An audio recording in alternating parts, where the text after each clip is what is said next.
I'm Galvin, I'm Author Function. and this is the Secret Boss podcast, where we talk about the best auteurs in gaming, whether they deserve that title or not. And today we are talking about Nick Hagger, who is famous for the cult classic video game popular on the older generation consoles known as the Polar Express, and also some less popular games like the Blob 1 and the Blob 2. Offer, which do you like more, the Polar Express or the Blob 1? I know it's a tough question. You have to think about it a little bit. I know. Well, I'm thinking about this, and it's probably the Blob 1, because I played it as a kid, and I really enjoyed it, and it's become a childhood favorite, whereas the Polar Express is known for traumatizing children with its terrible, or at least the movie is not good. And the game itself is also better than the movie, I would say, but still, I'm not sure where you want me to go with this. Harsh words. Our listeners are not going to be happy with that. Everybody loves the Polar Express video game. All right. Last episode, I talked about giving this guy, Nick Hagger, a spin as a kind of example of what I originally wanted to do with the podcast. Not that we have to follow the original idea of the podcast, which is taking auteurs that were generally not considered auteurs, especially within like licensed spaces or things that weren't considered quote unquote serious video games, and then trying to apply the auteur theory to them. And I thought this was a good example because Nick Hagger is famous for the Blob franchise, which is a beloved kind of cult classic franchise now within the Wii, but he's also known for all this other stuff. Nicktoons Unite, Nicktoons Escape from Volcano Island, Jurassic Park. Okay, you say known for. How is he known for this? I've never heard of anyone talk about him like this. He's known for it because I looked him up on Moby Games while doing research for the podcast, and I saw his name as director, and I thought, oh, that's neat. And then I added him to my spreadsheet. Nobody else has ever talked about him, but he's well known to me because I added him to the spreadsheet. Okay. So when you say known, you just mean known to you. He's part of a known game franchise. Okay, I just screwed up talking, as I do. One thing I did not know about Nick Hagger when we first started talking about this is that he's Australian, which turns out to be a huge, huge part of this episode, at least in my opinion, in terms of his identity. He graduated University of Melbourne, History and Politics in 1991, and then there's a 7-year gap between his graduation and when his game career actually starts. In 1998, 7 years later, he joins this company called Blue Tongue Entertainment, which is it wasn't a game development studio at first. That's what I thought was so interesting about it. It was a startup created by IT students from the University of Melbourne, but Nick Hagger doesn't seem to be affiliated with them initially. They started out as a web development service providing kind of company, but then eventually, I don't know how this happened, they started developing video games and they made it big. They hit the top 3 charts in gaming software sales, I guess, in Australia with their game AFL Finals Fever, which I think is a football type of game. Nick Hagger was not involved in that, but that eventually got them other deals with other gaming publishers and eventually led to his actual first game, which is Starship Troopers in 2000. This is their first licensed game, which they made for the PC, as Blue Tongue, which I guess is now a gaming company. And what's especially interesting is that Nick Hagger had absolutely no experience in game development, professional game development, and yet he was hired on as the writer, the director, and the game designer for this licensed game for Starship Troopers, a blockbuster movie that was released 3 years ago. Yeah, this shocked me. I was so surprised that he had no video game experience, or at least very little video game experience, and he just was in charge of this big project at this company. Like, what was going on there? And the strangest thing is that it seems to have gone pretty well for him. People like the Starship Troopers video game, at least from what I've seen. I did not play it because it was a PC game and I couldn't figure out how to make it work on my computer with a virtual machine. But I watched some videos of it, and it seems to be like a fairly standard RTS where you're basically controlling the soldiers and the Starship Troopers and like fighting the aliens and everything. It seems to be fairly standard in its design, but people seem to really like it. Can't tell you any of the details, but I can't believe that he was in charge of this. Jeez. I can't either. Yeah, I didn't play this either because it was an RTS, and I don't have any experience of RTSs. But yeah, this did relatively well. I don't hear many modern reviews of it, but for the time, people were saying like, oh, it's a decent Starship Troopers game. Sometime in the middle of Blue Tongue's development, its founders left, who were initially IT, and they've gone on to do other things. But Blue Tongue eventually transitioned into being a full-on video game company, mainly led by Kevin Chan, who is the general manager of Blue Tongue, and a bunch of other people who we just keep seeing rotate throughout the development throughout the development of each of these games in alternating roles. I'll just list some of them off here. Glenn Peters, Anthony Dunnett, T. Ryan Jones, Mark Morrison. These are people who Nick Hagger may or may not have known. He specified in an interview once that when he was in college, he was making role-playing games with his college buddies and his friends, although I don't know whether or not they actually went on to work at Blue Tongue Entertainment. And I don't know if these role-playing games were tabletop role-playing games or computer role-playing games. I mean, given that it was like 1991, probably tabletop games. But this at least lends to the idea that he's kind of designed games as like a DM, a dungeon master. But yeah, as for computer game development, it's very bizarre. I only mention this now because I think it'll come into play later. Starship Troopers is popular enough that they get greenlit for another game in 2003. I can't tell if there was a gap between 2000 and 2003 in terms of his career at Blue Tongue, or if that's just how long they took to make the next game. But in 2003, they came out with the next game called Jurassic Park Operation Genesis, and he was the lead game designer on this one. Now, you play this one, right? Yeah. So Jurassic Park Operation Genesis is basically a theme park builder like Roller Coaster Tycoon, where you're making this theme park and you basically have this island and you have to grow these dinosaurs from eggs and you have to find fossils and everything through these very delineated interface. It's very menu based. You're making a theme park. There's supposed to be an element of like the dinosaurs are going to attack people like in Jurassic Park. But the funny thing about this game is that it seems to be really difficult to get that to happen. I played this game for hours. Wow. It was basically just like a normal theme park simulator. So it kind of reinterprets the theme of the original Jurassic Park movie as like, wow, they were just really shitty at managing a theme park. Unlike you could do anything. You Yeah, can like- make your own dinosaur park. I did it easy. First try, did this for hours, months and months of in-game time, and I had no issues. People loved my park. They had a great time. They bought souvenirs. They got food. I made people pay for the restroom. It was great. Because I didn't play this game. I was thinking about like later political themes and how Nick Hagger would apply them to later games. And meanwhile, this game is just like, no, you could do it. You could do Jurassic Park. Everybody else is just stupid. You could do it. I think there's something about Nick Hagger's games is that they seem to like present the main events of the original movie and try to interpret it into the game like fairly straightforwardly, just like taking the general concept behind it instead of like any particular themes or ideas. And if he has other ideas that he can fit into it, then it'll expand and it'll do that.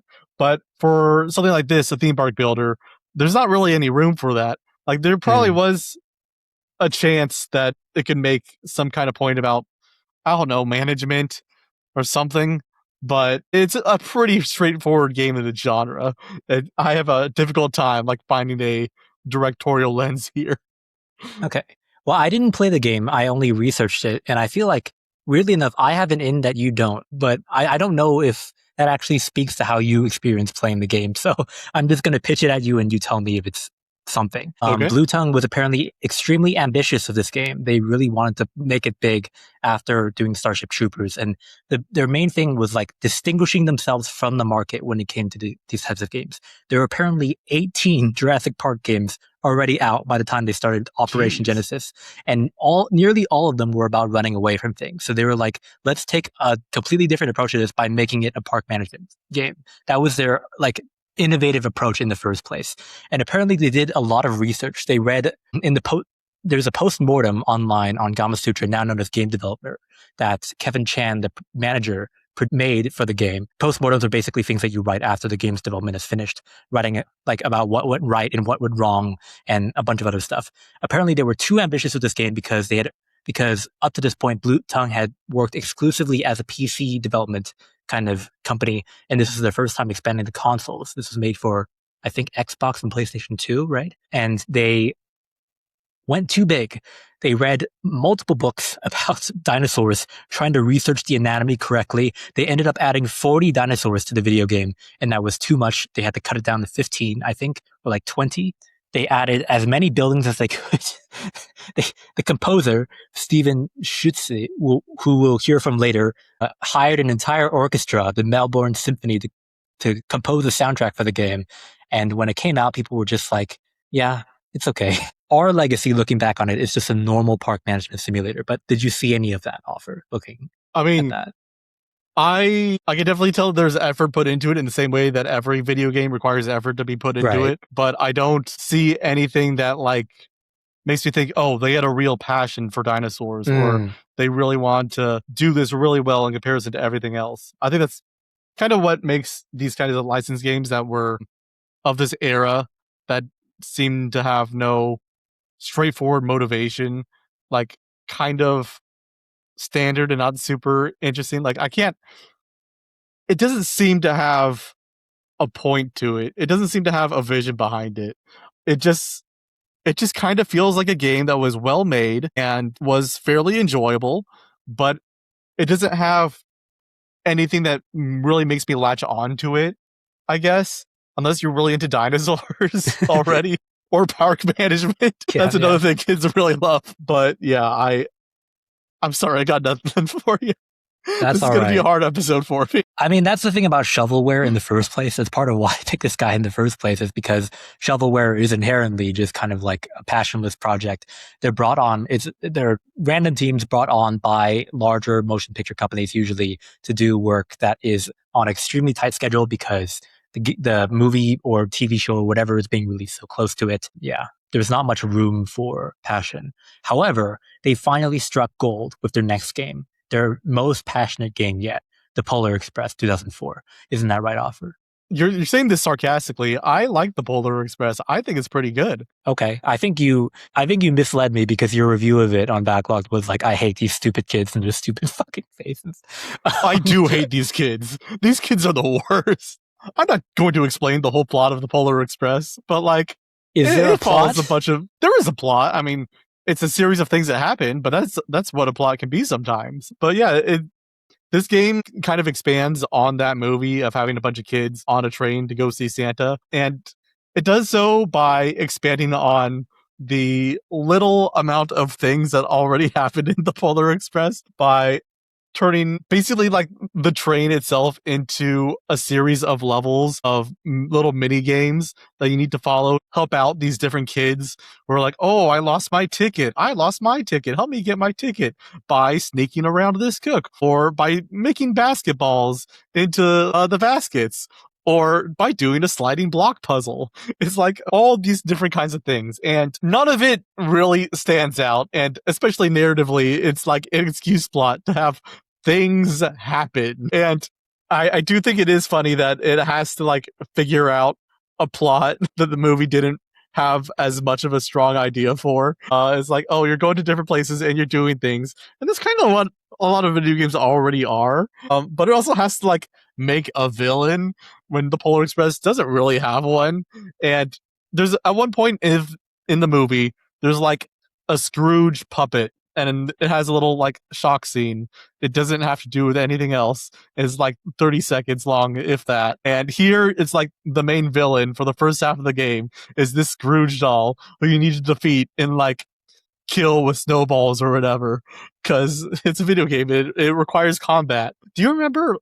Yeah, I think you get like a hammer to fight these other puppets. They're like mice robots, yeah. Yeah. They're trying to figure out a way to like add combat into a plot that doesn't have combat, because video games are kind of revolve around combat most of the time, and trying to fit in other things to make some kind of game out of it. And it does so fairly decently. I think that a theme in Nick Hagger's design going forward is that it's very level based, very cumulative minigame based, or mission based, I should say, where you're given a task and it is a very clear task for what you need to be doing.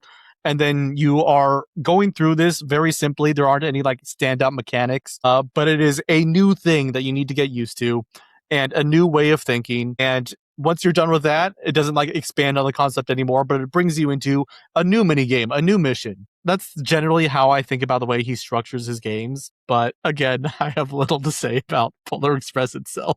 Okay. I kind of do. I don't know. I think this game is so interesting in that, okay, people are giving this a lot of negative reviews from what I've seen. Like contemporary reviews of this are generally negative. I don't think this is that bad of a licensed game compared to what I remember of shovelware. And that's at least one thing I could say of Blue Tongue. Well, excluding one game, which we'll get to. But most of their games don't feel like phoned in shovelware. Well, okay.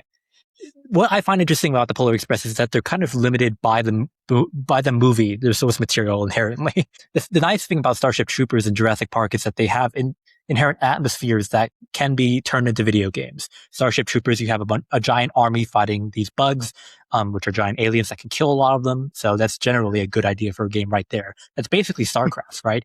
Jurassic Park has an interesting, I mean, there's 18 games made of them up to that point already. They clearly have something going on there, which is just like, oh, dinosaurs are dangerous, but also they're alluring. So how can you balance the two of them? The Polar Express, the Robert Zemeckis movie, I don't know if you noticed, listener, this was such a weird time to be alive to watch this movie. It was based on this picture book called The Polar Express, which is basically a book with a very, very simple plot.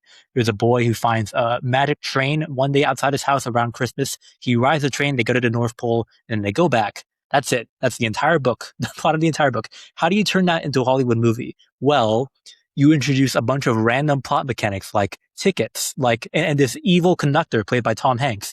Not evil, but he's like mean. He's like alternating between nice and mean. Where if you don't have the golden ticket to board a train, you get thrown off the train while it's still moving. And these are like children. And this is just like a plot point. So now they're in danger and there's a Scrooge puppet and Santa doesn't have enough time to deliver all the presents. And it's just all this random bullshit. People criticize the movie for being so sporadic and all over the place and not knowing what it wants to be. I have a feeling that they didn't even know what they wanted to do for this game when they first started making it. When you first start the game, there's a jumping mechanic and you're like, oh, is this going to be a platformer? No, there's barely any platforming in the game except at the very end, but there's like a 3D, it's okay. It's weird because there's a 3D, it's a third person moving kind of platformer thing where you can jump and you can't move the camera. You can only flip to the front of the train and flip to the back of the train, which makes me think that they were planning on making the entire game take place on this train in the first place. I don't know. This game has such a good structure set up at the beginning where the thing is, the plot of this game is Scrooge steals all the kids' tickets and you have to get them back and each of the tickets are in a different car. So you have to get to the next car train and then get that kid's ticket and then move to the next car train and get that kid's ticket. So it's just going like that for a while. And I feel like they wanted this to be the whole game, but then after a while, it just kind of like implodes on itself. And the second half is just kind of like all over the place. There's a Parappa the Rappa minigame. There's a skiing section. There's a section where you fly a gigantic airship. There's a section where there is platforming, except you're on conveyor belt, so it doesn't matter. There's a section where it is a platformer, but also it's a 2D platformer, so that doesn't matter either. It's just a bunch of random stuff. Yeah, it is. It really is a bunch of random stuff.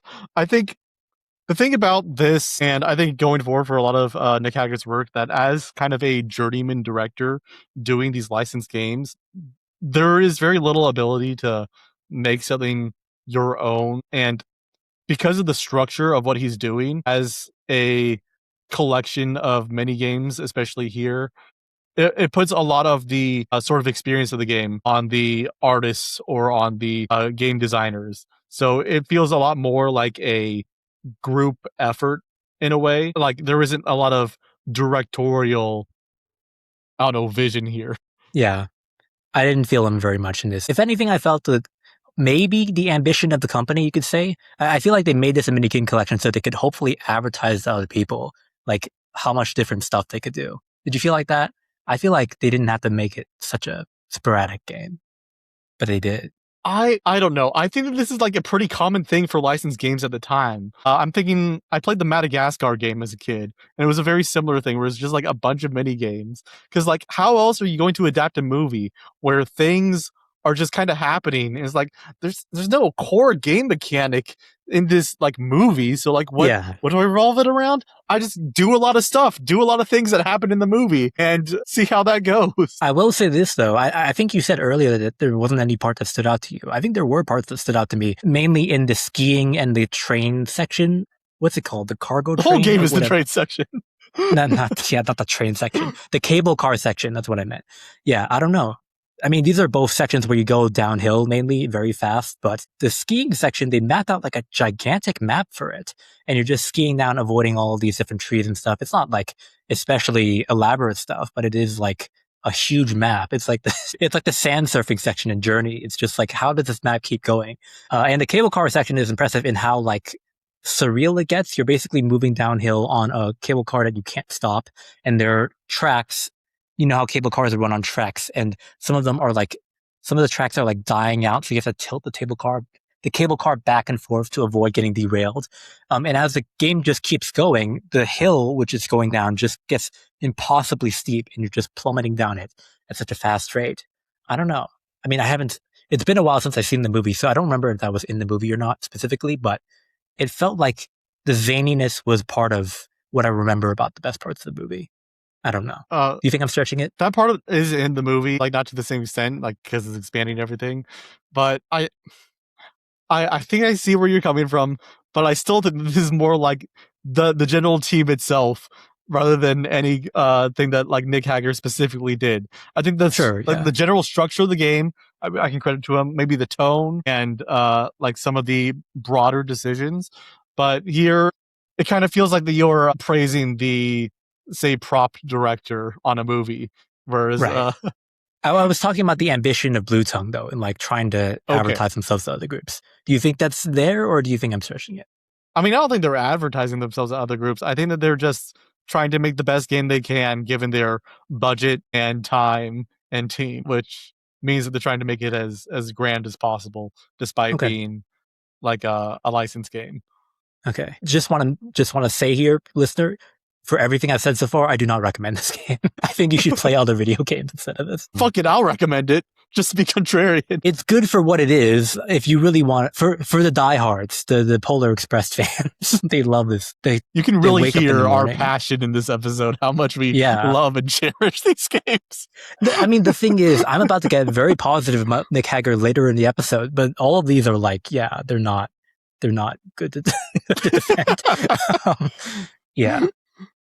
It should also mention, because I think this is such a wide-reaching game and this speaks to it, Nick Hagger was not the only lead game designer on this. There were 2 other lead game designers, but if you look at the profiles on Moby Games, this was their only time they were ever the lead game designer on anything. And they were mainly relegated to like artists and like testers outside of that. So only Nick Hagger got to continue being a lead game designer after that. Speaking of games I can't defend, let's talk about the next game, Nicktoons Unite. I fucking hate this game. I don't have much to say about it. I just don't. It's just like what I remember about shovelware being bad. I don't see any artistry in this. Hagger was the game designer for this, although he technically wasn't the lead. Kevin Chan, the general manager of Blue Tongue, was the lead. But this was around the time that they got bought out by THQ, which is a bigger company that you might know for being dead. They're being dead, but they were also, when they were alive, they were known for doing a lot of media-based properties, right? Would you say? Like next to like Activision and stuff like that? Yeah, I think THQ was like the big licensed game company. I can't think of anything in specific that they did, but that's what I know them for. So company-wise, it was actually interesting. They were bought out by THQ, but they refused to move to outside of Australia. That's one thing Blue Tongue prided themselves as they were alive as a company. They wanted to promote the Australian game development community scene. So they just exclusively stayed in Australia while trying to keep as many of its developers in Australia as possible. But they still worked for THQ, who published them. And this gave them access to a bunch of Nickelodeon properties, which we'll now see with Nicktoons Unite. This is... Yeah, did you play this game? I didn't. I saw that he wasn't the director, he wasn't the lead, and I was like, you know what? It's not part of the canon. Taking it out. I don't need to play this. So you're stricter. You're like a purist, I see. I am. I play this because I wanted to see its journeyman work, and no. I like the idea that the Polar Express was not his journeyman work. I was like, because she was really sweating in I was about to say, the one for me is the Polar Express video. Right, exactly. This is the one for them, This is him putting in the effort, putting in the hours. Nicktoons Unite sounds like a good idea for a game, but it just completely fails. It's basically like a crossover game where all the villains from a bunch of different Nicktoons series, SpongeBob SquarePants, Jimmy Neutron, Fairly Odd Parents, and Danny Phantom, they've all banded together, and Jimmy Neutron engineers a multiverse device to gather them all together. This is meant to be a third-person kind of party game where you're meant to plug in 4 different controllers, and 4 different people could play as each of the different characters who are all running around on screen. I feel like this is important for developing like general third-person like platformer mechanics for later on that maybe you can see later on the Blob. But besides that, this is a terrible game. Yeah, very joyless, nothing to do. There are basically two types of characters, ones that shoot and ones that punch. And basically, besides that, none of the Nicktoons are distinguished in any way. Each of them have like one key that they can use to open specific types of doors. And that's basically it. To be fair, I played it for 1 hour and then I stopped, but I can't imagine that there are extremely heavy political themes or, I don't know, ambition. You don't get the sense that they were ambitious in any way making this game. They're just churning these out. I don't know. And there's 2 more Nicktoons games, so. Okay. I did not play those because, okay, it's weird. I don't understand crediting. Yeah, they made Blue Tongue as a company made 2 more Nicktoons games. Nicktoons Battle for Volcano Island and Nicktoons Attack of the Toy Bots. But Nick Hagger is listed as a director of design in quotes, but not like actually in the design section of the credits. He's listed in like the quotes? Business section. No, not in quotes. I'm sorry. I meant that figuratively. Okay. That'd be so would be funny. Awesome if they did Director of design. That would be like, we fucking hate this guy. We all secretly wish he wasn't here. No. Yeah, he was listed in the business section, which is typically not known for being part of the developer section. That's more on the publisher side. So maybe he was doing more publishing work on the side for those types of games. I didn't play them though. And I'm pretty sure you didn't either too, right, Offer? Yeah, like I said, they're not canon. He's not. Okay. He didn't lead them at all, so I don't need to play them. So that's over with, thank God. Let's move on to the game that I actually willing to stand behind, Barnyard 2006. This was actually part of the reason why I selected this as an episode. The Blob is good enough. I mean, people claim it as like a legitimately good game. Barnyard is one of those surprisingly good games that you see people make video essays about, in that it's like, how could a licensed game be this good kind of type of thing? Yeah, I've seen a lot of talk for Barnyard, surprisingly. There was actually an interview 2 months ago with Nick Hagger as part of a website because people memed Barnyard so much into being reclaimed. So people are talking about this. And I mean, I was really surprised by this. I didn't hear about it before, but apparently you did. Isn't that right, Offer? I mean, I didn't hear about anyone talking about it online. But you played it. The fact that you're saying that they did, like, is strange and foreign to me. I don't know what online areas you're in that actually talk about fucking Barnyard for the PS2 and Wii. But I played this game as a kid. I enjoyed it. I have no idea what caused me to do it, but it's actually one of the few games that I have a physical copy of. Oh my God, he's getting up. Nice. Oh no, I have the official thing. The generic GameStop logo is on the side, but I have a used copy of Barnyard on the Wii. When did you get this? Oh, I got this at Hollywood Video. I got this at basically a Blockbuster that closed down, and they like put a bunch of their games on sale as they were closing. And I remember I got this and I got Pikmin for the Wii. Pikmin was better by a lot, but I played this and I enjoyed it. But apparently I bought it for $15. I assumed that I bought it for like $5. Oh, wow. But I don't know. I guess I wanted to play Barnyard on the Wii. I don't think I watched Barnyard, the movie, as a kid, but I bought the game. $15. Wow, that's crazy. Yeah, and this definitely didn't stand out to me as a kid at all, especially compared to Pikmin. But yeah, so Barnyard is about a bunch of animals on a farm, and you play as this silent protagonist cow who is new to this farm, and there are established animals that are secretly talking and having their own society. And you basically run around, do a bunch of different side quests around the farm, do lots of mini games, and it's a surprisingly good time. I wouldn't call it a masterpiece or anything. I wouldn't try to reclaim it as something people should play, but I enjoyed it, and replaying it was like, yeah, this is nice. I know why I enjoyed this as a kid, and I'm glad it was a part of my life, but again, not recommended it anytime soon. But you recommend the Polar Express. Okay, great. This is wonderful. I'm so happy. See, I can do that to be contrarian. If I recommend this, then I'll be just like everyone else, and it's terrible. All right, well, I'm fighting you by being contrarian to your contrarianism. I'm recommending this game. I also don't think it's a masterpiece, but I think it's pretty good. What's interesting about it is that, well, in the Modern article, the article that was released 2 months ago as of this recording, Nick Hagger calls this game a GTA for 8-year-olds, which I kind of see, to be honest. There is a surprisingly big open world. You think the entire game would take place inside the barnyard because it's called Barnyard, but you can actually go outside the barnyard and there's this giant open world which you can bike around, which basically works like a bike that you'd play, that you'd ride for in like a game like San Andreas. There is a huge... Okay, this is what fascinated me about this game. There's not necessarily like a main motivating point behind the plot.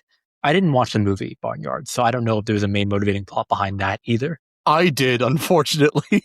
How was it? Did you enjoy it? No. The game is better. Again, like the Polar Express, the game is better than the movie. Wow. High bar to clear. I mean, I don't know if you knew this. Written and directed by Steve Odekirk, who made Kung Pao, Enter the Fist. Same guy. Wow. I don't care, but wow. This guy showed me Kung Pao, and he was like, after the movie ended, he was like, yeah, I don't really get it. I was like, why did you make me watch this movie? It's just like, I thought you would care. Okay, whatever. Okay. Sometimes I just want to make someone else watch the thing that I watched. I want you all to know, listener, that this guy made me watch Suicide Squad, director's cut, for no reason. He said it was a bad movie. I said I didn't want to watch it. I said I thought there would be nothing I would gain in my life by watching it. And he was like, yeah, but sit down and watch it. So I went home after work and I sat down and I watched it. And I was like, yep, that was exactly as bad as I expected. Thank you. You're welcome. I can't believe I'm friends with you. Anyways. Turns out Suicide Squad, bad movie. Wow. But you can't say anything because you're the one who suggested all of these games as an episode. So sure. I guess you got me back. I saw people reclaiming this on back. I mean, okay, you talk about where the space is reclaiming Barnyard. Go to the backlog page for Barnyard, the game, and you will see a bunch of people giving this 4 stars, even 4.5 stars, being like, this is really good. People on backlog aren't real people. Those are communities. That's okay. I'm thinking like in the broader public of people who aren't obsessively playing every game in the world. Okay, people have memed Backyard. People have made memes of Backyard. I mean, the fact that it inspired a video game journalist enough to track down Nick Hagger to interview him in 2026 for this game has to say something, right? Okay, fair enough. Anyways, what I find interesting about this game is that there's like little to no plot motivation behind this game. At least not as far as I played it. I played it for maybe only a few hours, so I'm not a serious gamer like you, Offer. But what's interesting is that the main motivation for this game is basically developing the barnyard. You have this indoor space that opens up. There's a day-night cycle, by the way, and you can go into the barnyard in the night, and you can see people setting up like a bar there. And the gameplay loop is that every day you wake up and there's new crops you harvest on the barnyard and then cook into different meals, which you get from recipes you find all over the open world, and then sell for money so you can buy furniture from a black market in the gopher market to add to your bar in the barnyard. It's kind of like Animal Crossing in that sense, right? You're like building a community with the money you make from the work that you do. And there's basically not much outside of that, except bizarrely enough, a shooting mechanic where you shoot milk out of your udders by putting on sunglasses. Yet another thing that I don't know if it's in the movie or not in any way. So I don't know if that's like accurate or not, or they just pull that out of their ass. That part actually I don't think is in the movie. And they play bad to the bone when you do the shooting with the milk, which is very funny. But basically everything else you mentioned, like the narrative sense, are things that happen in the movie. I think this is a really interesting case of video game adaptation because all of these things are things that are established within the universe of this film, but I would never think about like adapting the video game to be this kind of structure, to be a sort of Animal Crossing like, which I think is really cool. Yeah, it does. I think the most takes after is GTA. Like they even have the text that's like mission accepted, mission completed that pops up at the end of every like San Andreas and Vice City mission. I think that's interesting. They even have the lock on shooting targets. I think it's interesting that they try to take their influences for a bunch of different games and then mix them into the movie rather than taking the movie and doing it the other way around. That's how it felt like to me, at least. In the interview, Hagger talks a lot about how they were getting away with a lot of things. Apparently, THQ didn't give them much oversight when they were making the game. So they kept saying, well, let me get this exact quote here. Here's a quote from him. They don't get a lot. Nothing that was pitched was ever pushed back on. They don't get a lot of recognition, but the THQ licensing team, mostly women on that team, were fucking fantastic and really supportive, intelligent people. Similarly, the marketing team at Nickelodeon, which had a really diverse crew of people, were all awesome. So I had this really warm feeling when I was showing them, well, this is what we're proposing for the game. And everyone starts out sort of, they're quiet, and then somebody starts laughing and they're going, this looks great, keep it up. It's an open world roaming game. You get to ride your BMX. You squirt milk at each other like you've got water pistols. It just feels joyous from moment to moment. I don't know. I really like that. It feels like, okay, I mean, most of all to me, it feels like the developers really enjoyed making this game. I feel like that you don't see in Polar Express and Nicktoons Unite. What do you think? Yeah, I agree. I think they also like the characters and the sort of environment more than the actual movie producers did, because I don't know, like everything that happens in the Barnyard movie is like a stupid, crude joke, and it doesn't matter. It doesn't mean anything. It's just like a series of events that happen that are like geared towards making a kid who thinks boogers are funny to laugh. And it's like, okay, yeah, this is whatever. Who cares? But here it's like every time one of those stupid jokes happen, it's like they're doing so much animation to like really sell it. The dialogue is somehow like way better. They sometimes do like a mini game to make it work. Like Yeah, the mini games.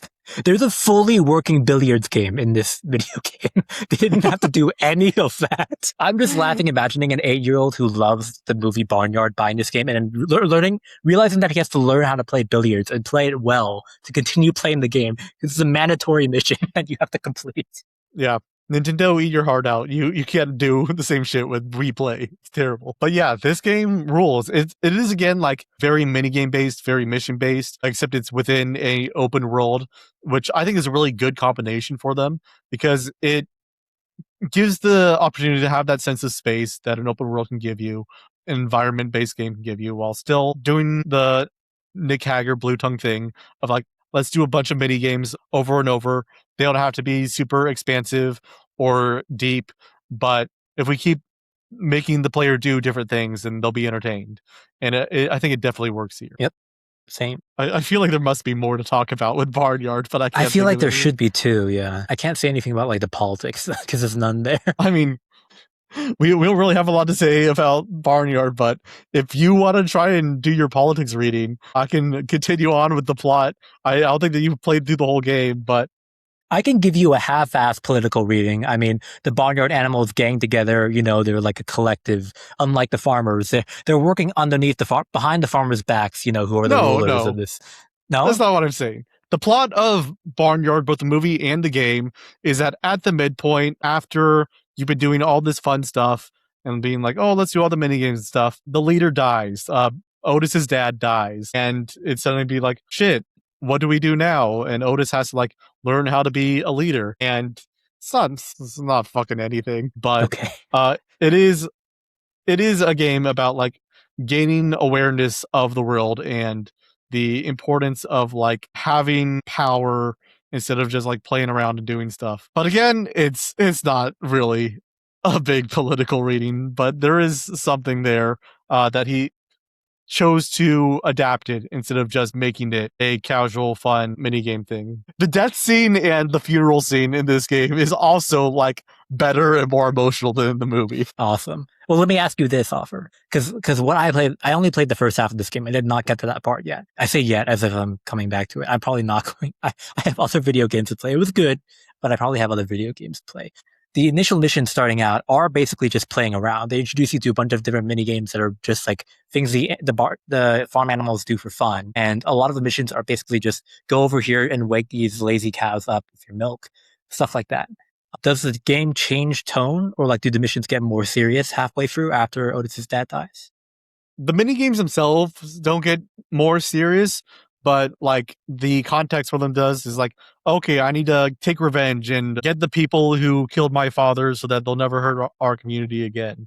Like it's not anything, but it's there. Okay. And it's so it's something. like an actual, is it like an actual shooter at the end, or like? Yeah, it's like a turret shooter where you have to like shoot all the fucking coyotes with milk, I think. Or I think it might actually be like explosives or something. Okay. I don't know. I mean, at the end of the day, it's a goofy movie, but like, I guess there's a bit of a tone shift, yeah. Sure. I will Yeah. say that I am kind of stretching things, but it's something. It's something, yeah. Do you see any of Hagger in this game, though, besides just like the general ambition? Because I have an image for Hagger that is from most of the latter half of his career, and I don't think I can apply much of anything besides like the Yeah. minigame general structure to this. I mean, the minigame structure is like what I think about for Hagger and my relationship to these games. Like Okay. that's the main thing personally that I associate him with. I do think there is like an effort for the general tone and to like really sell the idea of this as a place that you should care about. But yeah, aside from that, not a ton. So after this, they go through a lot of they basically go back to the Nicktoons mill, like I mentioned before. They make Battle for Volcano Island, they make Attack of the Toy Bots, and they make El Tigre, which is based on a Nickelodeon show also. So I mean, Barnyard is also Nickelodeon property. So they're basically smack dab. They make five Nicktoons games in a row, basically. And I'm pretty sure they do well enough that they grow their reputation enough for them for this next part. At some point, I forget the name, but there is this Dutch university that had its art students make a game called The Blob, it was basically a prototype for a game where you are a paint blob that runs around painting different things. Somebody at THQ noticed this and bought the game and decided to make a bigger budget version of it, the same way that other companies do for other games. I'm thinking mainly of like how Valve took this game called Narbacular Drop and turned it into Portal, basically. But THQ took this game and gave it to Blue Tongue Entertainment, which was, I guess, big enough at the time to be trusted. And what ended up popping out was The Blob, which is, I think, inarguably Hagger's most well-known game, right? Would you say so? Oh yeah, for sure. Yeah. This game sold a ton. It got tons of marketing. I played this as a kid as well. I loved Blob in a way that Barnyard didn't really stand out to me. It's like, wow, this game really is something. It's something different that I've never seen. It is enjoyable and it has its own like special tone and everything. The Blob again is basically like about a blob that colors and paints different buildings, but here it's given its own like narrative and structural weight because the game is about this invading force of like fascist ink people taking over this colorful city and draining all the color of it. And here, color is being associated with like the mid 2000s. I want to say scene punk, basically youth culture. Yeah. Of like stylish designs of arrows going everywhere, of like bright colors. You know the mid 2000s. It was a thing, but it's basically about like fighting back against these corporate, very orderly people that have drained that color out of life and has made the life worse than for everyone. And it's about like fighting back, coloring everything, and like doing this countercultural art across the city. And there is a surprising amount of like political stuff that it has to say. At one point, a character let's see, public access to public work as you destroy jail and replace it with like an art gallery. And it's like, wow, okay, you're really going with something here. It's like it is just apolitical enough to like not get through any censors or like upset any executives, but just political enough where it's like, oh yeah, you're trying to do something here. You're really flying under the radar here to make a point. And I thought that was pretty sweet. Yeah, I thought it was wonderful too. I was really surprised at this, mainly because I also played the Blob as a kid, but I didn't. I mean, I wouldn't have expected my kid self to pick up on any of this, obviously. But I'm pretty sure I played the Blob 1 actually. Now that I've looked at both the Blob 1 and the Blob 2, the Blob 2 especially leans hard into this. But yeah, there is like political allegory all over this. It's just very funny to look at the stuff. Just look at the TV tropes page for the Blob 2, and just like if you're listening to this, it's so funny. Yeah, like I said, like you said, there's a lot of plausible deniability. There's an interview for the Blob 2 where Nick Hagger is quoted as saying, "Yeah, we added like some political elements to it, but like we didn't really mean to make a statement or anything." And then later on, I think in like 2018, he wrote a game developer article about like how everything in the Blob was meant to be politicized, how he intentionally added politics in there and encourage other people to add their own politics as well to their own games because I mean, not just for like the purpose of sending a message, but also because it like fleshes out the game and makes their game's worlds more 3D.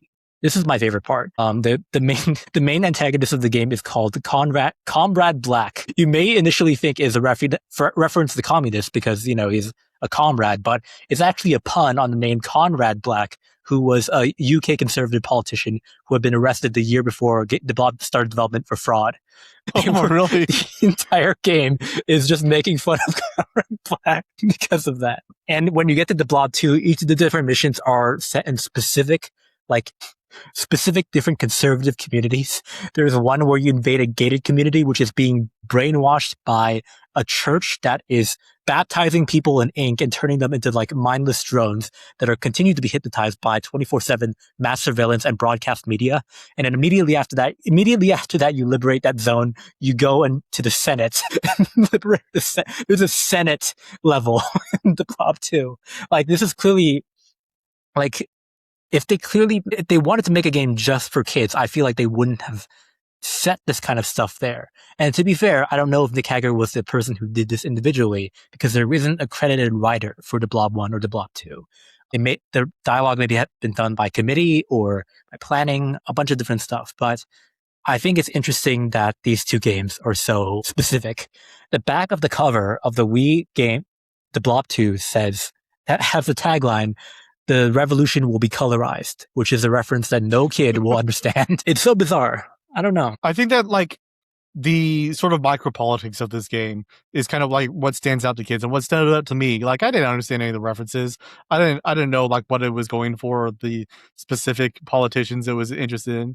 But I did get the sense of like, oh yes, color means like diversity. It is doing lots of different things that the institutions do not like and want to like drain out of the public consciousness. Whereas like having lots of color, doing lots of different things, being like kind of messy was valuable. I think that is like where the real politics is coming through here. And I do want to talk about the gameplay systems, because these games are very different gameplay wise, whereas narratively they are very similar. But in the Blob 1, the game is really encouraging you to sort of go to the next place and just keep on coloring things without thinking too much about what the city is going to look like as a whole later on. So it encourages a style of play that means that you don't have to be thinking too much about your art. It's allowed to be messy. It is encouraged to just be going across this area and just coloring everything and doing all different kinds of styles without having a sort of coherent artistic vision. And I think that makes it feel like very powerful in a way, once you realize that like this thing that you've been doing at the end is like, oh, I actually made all this beautiful designs without having to plan or anything. And it was very improvisational. I didn't have any concern about whether I was making things as beautiful as they can be. It was just me sort of playing along, doing my thing, enjoying the process, and it ended up being something I enjoy. Yeah, I agree. Also, bringing back the music thing. Remember Steven Schutze, who hired an entire orchestra to make the soundtrack for Jurassic Park Operation Genesis? I think this is his masterpiece because, I mean, he did good music for Barnyard, and I think he also did music for Nicktoons Unite and stuff like that. But he got an entire orchestra to make an adaptive soundtrack for the Blob. So as you paint things, you basically select a song at the start of each level, which is a general like baseline, like funky or jazz or whatever. And as you keep painting and get more citizens liberated, they just keep adding more and more instruments until the end. It's just like a fully expanded, riffed, improvised, but like bombastic version of the theme you've been playing with the entire time. I love the soundtrack to this. You don't even have to play the game, just listen to the soundtrack. It's wonderful. I think playing the game makes the soundtrack better though, because it's an adaptive soundtrack. Whereas the more you paint the city, the more instruments are added to the music, and it's rad. Yeah. I don't know very much about music, but it's cool. No, I don't either, but I can look at it and be like, appreciate on a base level. I have to say, I don't think I like the Blob 2 more than the Blob 1. The Blob 2, I don't know if you feel like this. It feels like they realized they had a hit with the Blob 1 and decided to like extremely tutorialize and like, I mean, there's better graphics and a bigger world throughout the Blob 2, but everything feels so strained, I guess. There's less of the messiness there. There's more oversight. What do you think? Yeah, it's much more structured. It kind of feels like going back to the structure of like Polar Express, I guess. Yes. There were missions and like sort of mini games within the Blob 1, but they were things that like gave you a certain goal and very quickly it was over, like less than a minute to finish them. Whereas in this game, you're basically going from mission to mission in a straight line. It loses that improvisational aspect, and it's just like okay, this is the part where you paint everything red. This is the part where you follow and defeat this enemy. And it's like, okay, like you're still doing these political things, but you're losing that improvisational artistry that I think made the first game really fun.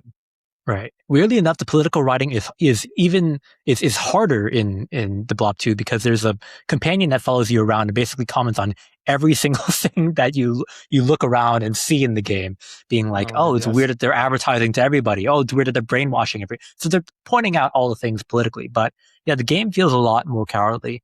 And speaking of the Polar Express, it also has the worst feature from Polar Express, my least favorite part carried over, the 2D platformer section.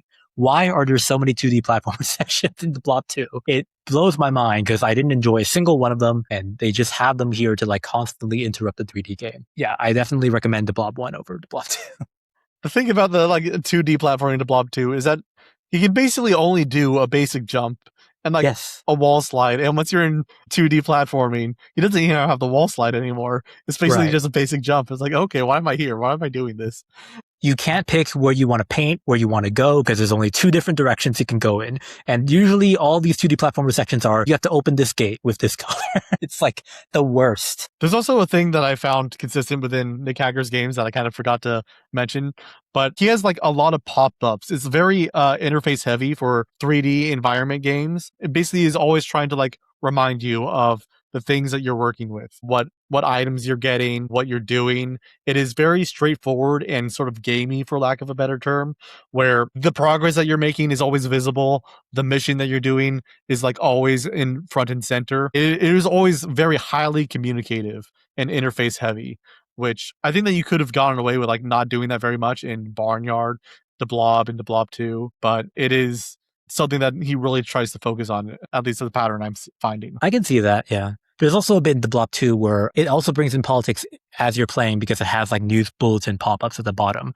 explaining what's going on as the color revolutionaries are like trying to liberate things as you're playing the game, which I think adds to the world. They also do that same thing in Ticket to Earth, which comes later. Okay, that's the Blob 1 and 2, which obviously blew up a lot.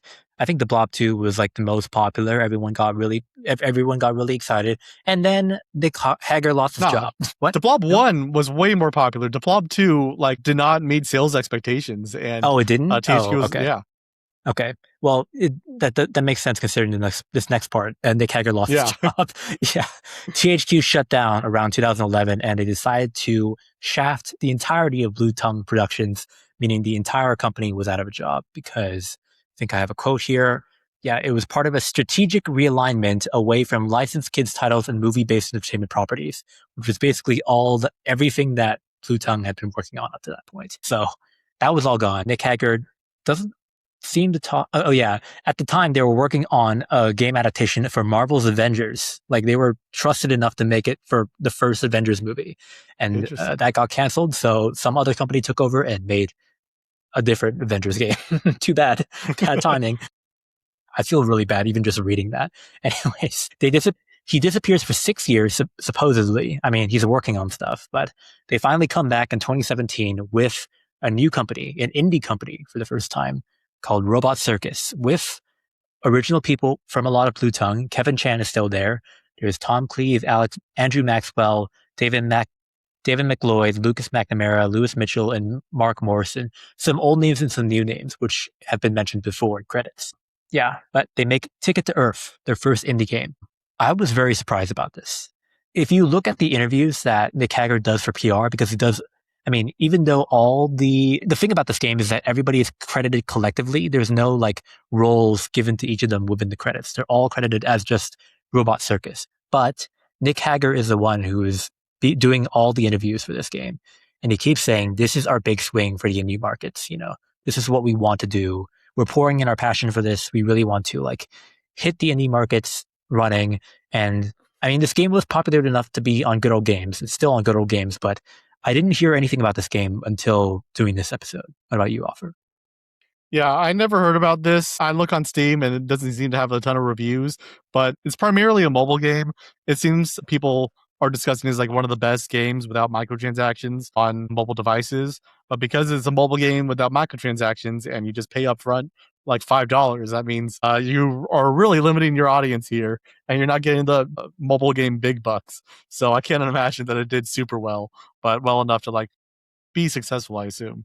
Yeah, they kept the company going. They kept making games after this, but I haven't heard anyone talk about this, which is a shame because having played this game, I think this is, I mean, next to the Blob 1, one of my favorites. No, it is my favorite next to the Blob 1. I really enjoyed this game. It is, to me, a really good mix between what people consider legitimate tactics RPGs like Fire Emblem and Advance Wars and all that stuff with casual, I guess, mobile game mechanics or design, or like catering to people who may not be gamers like in their lives generally. I think it hits a very good balance between the two.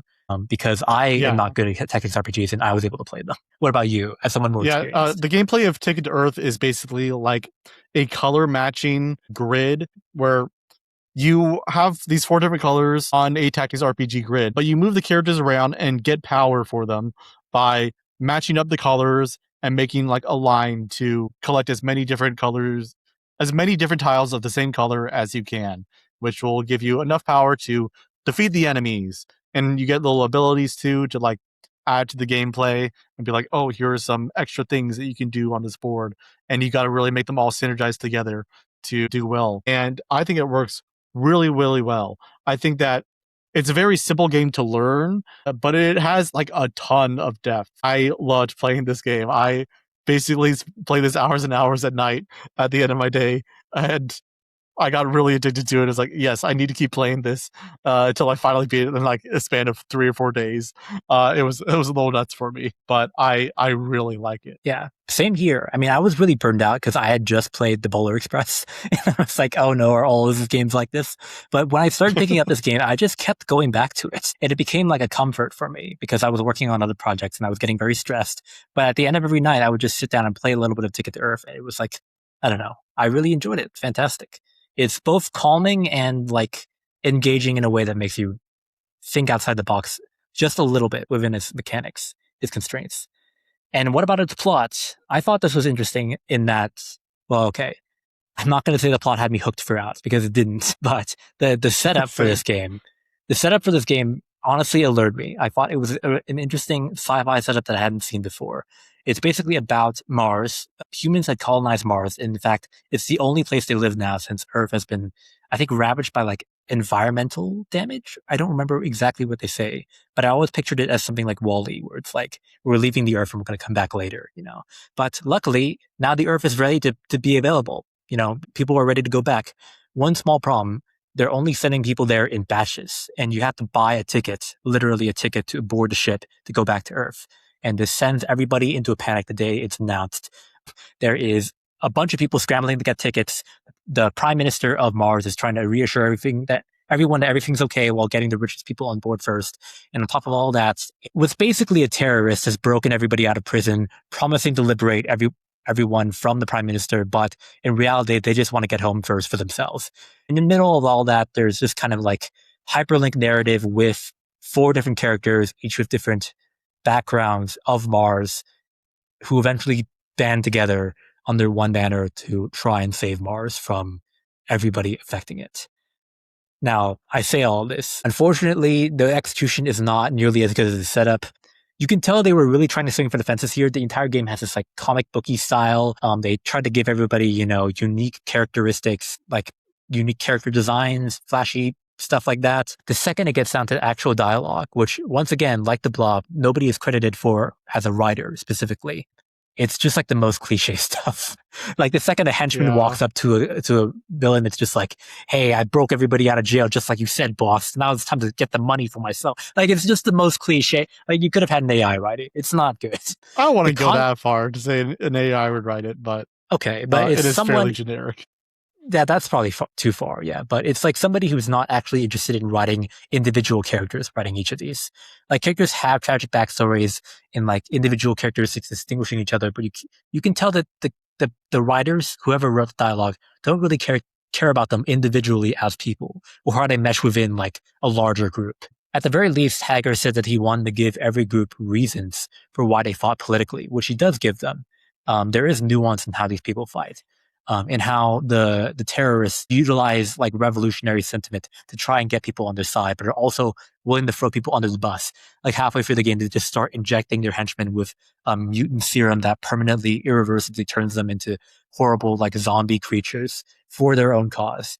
And meanwhile, the prime minister, who is, I mean, obviously bad, he's corrupt, is condescending to all the people of the world. But also, the second he is exposed publicly for being a fraud, all the stockholders who are backing him immediately disappear, and he loses all power basically at that moment.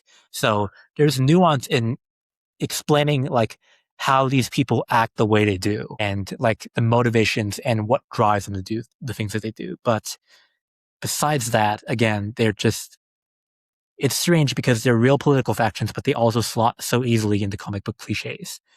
And there's two kind of like butt heads against each other. I think that my biggest problem in this game is that it's one of those games that is very gameplay first with a plot that's kind of attached to it.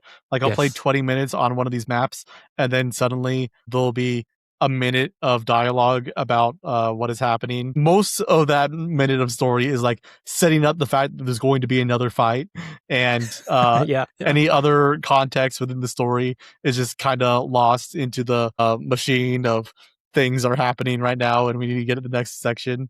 Something that I really like about the tactics RPG genre is that you can tell stories within the gameplay if you choose to, but you don't really get this here. I think part of that is because it is kind of a casual game. They aren't trying to represent like money systems or anything within the very small levels of these battles. Money is very abstracted. It was like, do better and you'll get more money. And you're not really learning anything about this world by playing through these tactical maps. It is just kind of like, here is some fun gameplay moments, and now here's some of the story, and they're not going to connect very much at all. Yeah. They don't, it's too casual to introduce like concepts like permadeath, like team bonding, stuff like that. And as a matter of fact, most of the story is hidden behind one specific screen, which you can tap in between missions, where you can see conversations between different people. But if you never click on that bubble, you don't have to look at any of those conversations. And I think I skipped like a lot of them throughout the first half of the game. So a lot of characterization was lost on me. Even after I picked up the dialogue between everybody, I didn't care. I didn't care about each of these people individually. But I think the gameplay first sort of design ethos worked really well for them, because this gameplay is fucking fire. I love it so much. I mean, honestly, replay it just because I would do the same thing. I would put the gameplay first because it is absolutely the best part. Yeah. Okay. I want to make one case for the dialogue or the narrative, and you tell me what you think about this offer. Okay. The main game is, I mean, the thing that gets the main four characters together, because they are all of extremely different backgrounds, is that they're all enforcers. This is what I thought was really interesting. Enforcers are basically cops, like for-hire cops within the world of this universe. It's funny, the first main character who you control throughout the entire, like just solely by herself, signs up to be an enforcer to get away from like a group of zombies who are chasing her. They won't let her, she can't get anywhere except for into a police station, and they won't let her into the police station until she signs up to be a police officer. So she's just like, okay, please just do this so I can get in and save my life. What's interesting about this is that they eventually become like the actual revolutionaries of this world, not by operating within the police station system, but by just kind of like ignoring it, which is interesting. There's like some teasing to the idea of the idea of police being like inherently abusive, but also not really. These are mainly, it mainly treats these enforcers as like for-gig workers, basically. For-hire, like gig workers, basically. They have robots that accompany them that follow the official police database, but that interestingly gets a little bit of a twist when the villains of the game hack the robots' databases to start recognizing the terrorists as friends and everybody else as actual criminals. So they redefine each of the roles, and because of that, the robots cannot be trusted anymore. I think it's strange because they initially start out as police officers, but the game doesn't say anything about police, and it just kind of drops their role from them as they go on. They're just part of the enforcer system, but they don't actually act as police. And what's more important is that each of these characters don't sign up to be cops because they want to be cops. They have completely separate motivations. The main character, the first person we meet, is basically just trying to, what is she trying to do? I forgot. Basically survive and get on the ship, I guess. Right. Survive, make sure her girlfriend is okay. Like a bunch of, just like make sure everybody around her is safe and okay. Eventually you meet a guy who's like a bounty hunter who's mainly doing this for money, but also he has revolutionary purposes as we find out. And he used to be a rich kid, so he's clearly not doing this for the money. And as we find out later, his sister is part of the terrorists that are killing everybody. So it's partly some family grudge. There's some third guy who used to be a mass murderer working for the terrorists, but is now trying to atone for that by being an enforcer, but also is not willing to side with the police. I don't know. No, he was a peacemaker. He was one of the enforcers, and he killed people as a peacemaker, killing people as a cop. Okay. Well, that's strange then, that he's going back to be an enforcer, but he doesn't want to kill people this time. I mean, he kills people, but he doesn't kill children, which is his main gripe, I guess. Look, the point is, I think there's a lot of gray areas being brought up on purpose as a part of this game. And I think it speaks to Nick Hagger's work. Well, I don't know if Nick Hagger wrote it personally himself, but it speaks to these developers' work in between indie development and for gig work as game developers. They worked for THQ doing all these licensed games, which they clearly didn't want to make. It wouldn't have been their first choice if they wanted to make it, but they tried their best within those boundaries. But in the meantime, there was still like an independent startup company at the very beginning who was initially just making like software because they wanted to, and eventually just happened to get picked up by these licensed games. And now that they're an indie company, they're trying to go back to their own roots by fostering their passion into a game that they actually want to make. I think this game is about how they feel about game development, like flip-flopping between the two, I guess, political spectrums of like game development within the Australian, what there is of the very small Australian games industry, because they are a huge part of the games industry within Australia, like to the point where they're like representative of them. So they didn't want to let Australia down because they were like partially representing them at least, but they also wanted to do, what they wanted to do. What do you think about that? I wouldn't say that's part of the narrative of the game, but it is a part of the outer context of it. And I do think it is sad that like they were more financially successful as a licensed game company, whereas they haven't had a follow up in this game that came out in 2017 in like 10 years. So I don't know how financially successful being an indie studio is for them, how well this game did. There is evidence that they are like a support studio for other companies who are doing other video games. I don't know what they are actually working on, though. They don't give a ton of information on what they've been working on the website for the past 10 years, but they're doing other stuff, it seems. They're not a dead company. Yeah, as of right now, they actually did release a game this year, but it wasn't something that technically like fully developed. It's Reptilian Rising. This is a game developed by a company named Gregarious Games, managed by one guy named Greg Hall, who is called the director of the game. And Nick Hagger and a bunch of other Robot Circus people are credited as like side designers, like in the text below that. But I don't know how much they actually worked as the lead designers of the game, if at all. It doesn't sound like they did. But what I find interesting is that this is developed basically in the style of D&D board games, like moving around pieces. Within D&D, there is a very specific board that's incredibly large with giant enemies that take up like multiple like 5x5 spaces, and you can move around the pieces wherever you want. So it's a lot less grid-based and a lot more space for freedom. And I like to think that this D&D based game, which they're making in 2026, harkens back to hopefully what Nick Hagger was doing back when he was with his friends, making role-playing games for himself. But of course, there's no evidence to prove that any of this is actually happening. He definitely wasn't the lead of this project or anything. And he was definitely, if you go on Robot Circus's page, you'll see that they've done a lot of work for a lot of other companies when it comes to like, I think there was like a mental health facilities and stuff like that. There is no mention of this game, Reptilian Rising, which came out last year, on their page. So either they're very ashamed of this or they forgot to update their webpage. I don't know, whichever one you think is more likely.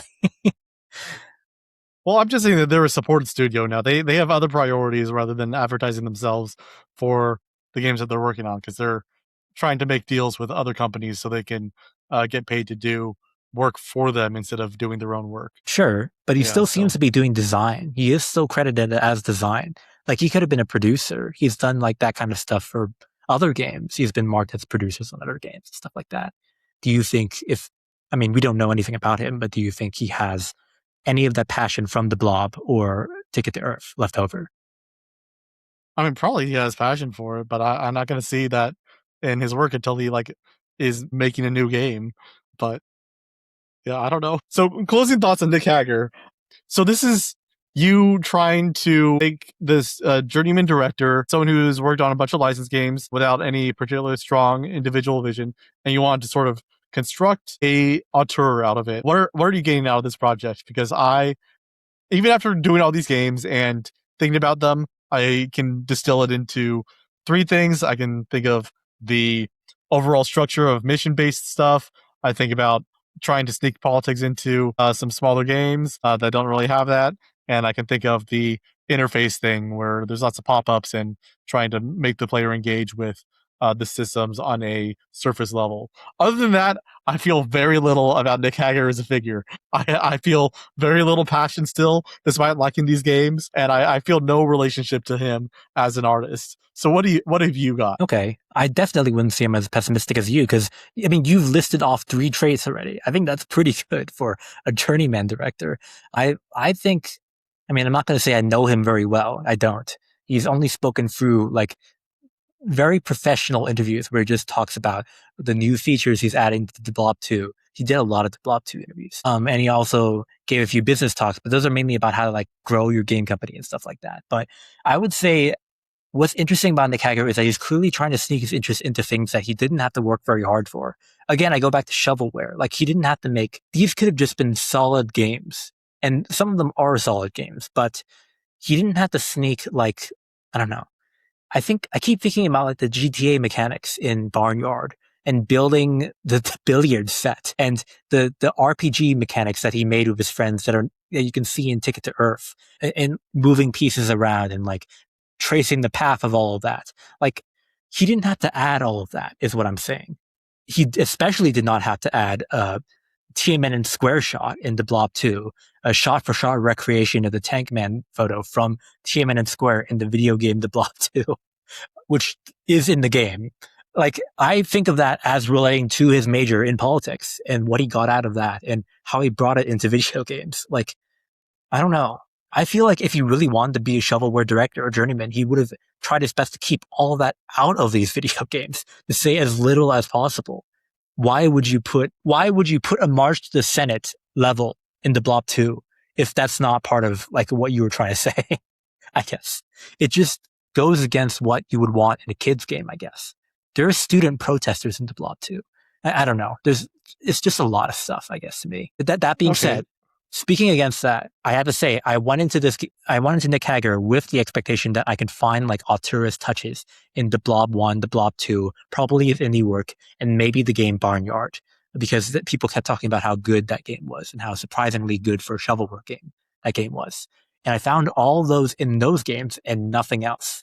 There's nothing I could find in Polar Express or Nicktoons Unite or anything he did before that. That's just like speaks to me as Nick Hagger. So what I went in looking for in the games that I thought were going to be good for an auteurist lens, those are the only games I found auteurist stuff in. Okay, fair enough. I think personally, I'm not feeling the same thing you are. I feel a lot more appreciation for the sort of individuals that worked on the game collectively to sort of make these games as enjoyable as they are. But I feel no relationship to Nick Hagger as a figure. I just kind of like play the games and enjoy them as they are. But I think this is like the first episode that we've done where I feel no passion to him as a person, I guess, as That's an artist. crazy. Because that's how I felt about the Phil Mortimer episode. That's how I felt about the Mortimer episode playing the Mario versus Donkey Kong games in Crosswords Plus. I was like, this guy doesn't care about any of this. I would say Nick Hagger cares a lot more about his games than Mortimer did with that. Sorry, Stephen Mortimer, not. Yeah, I don't know. Well, I guess for me that was different because I had been listening to his design talks for a very long time, and I had a relationship through his paratext, I guess. But I couldn't find anything through a close reading that I was doing with Nick Hagger, I guess. Okay. Maybe it's just that he talked a lot about game design and then you retroactively applied that to his previous games before Teamfight Tactics and League of Legends.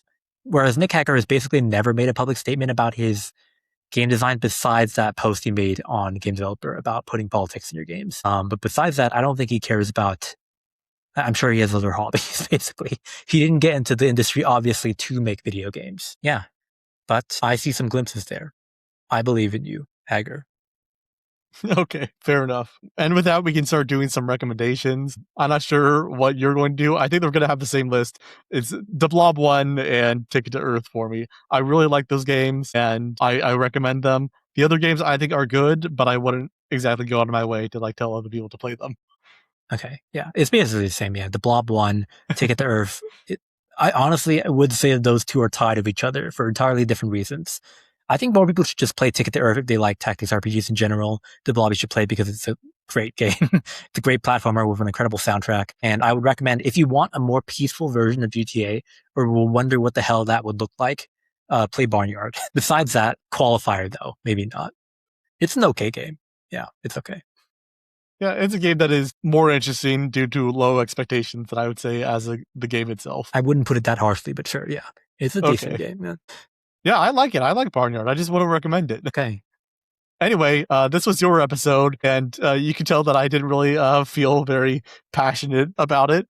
But luckily, I have a figure that I feel a very strong relationship to because he is a small indie developer who literally puts himself in his games, and they are very unique compared to everything else that is being put out there. And we are going to be talking about Jack King Spooner next episode. Very exciting. Do you have any relationship to him at all?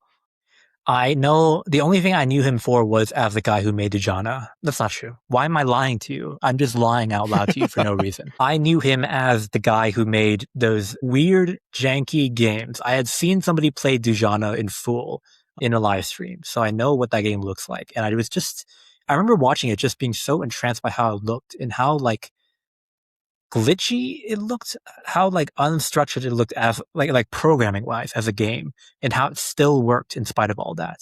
This felt like a hobbyist thing to me, but something made with extreme passion. And besides that, I had constantly seen trailers for all his other games. I had followed his releases because I wanted to start playing his games at some point. I know he's doing a Kickstarter right now for his game Abide, which is like his first full on horror game. But I've seen like his more commercial work like Machina or like Judoro, which I'm really interested in because they all utilize stop motion, but they're all like targeted towards more commercial audiences. And his earlier work is just completely bizarre. So I just know him as a guy who's doing all this stuff for himself. And I find that really inspiring just in the sense that he's a lot like a bunch of other hobbyist game developers like Matt Farley. No, he's not a game developer. Everything goes back to Matt Farley for you. It Even does. things he's not connected to.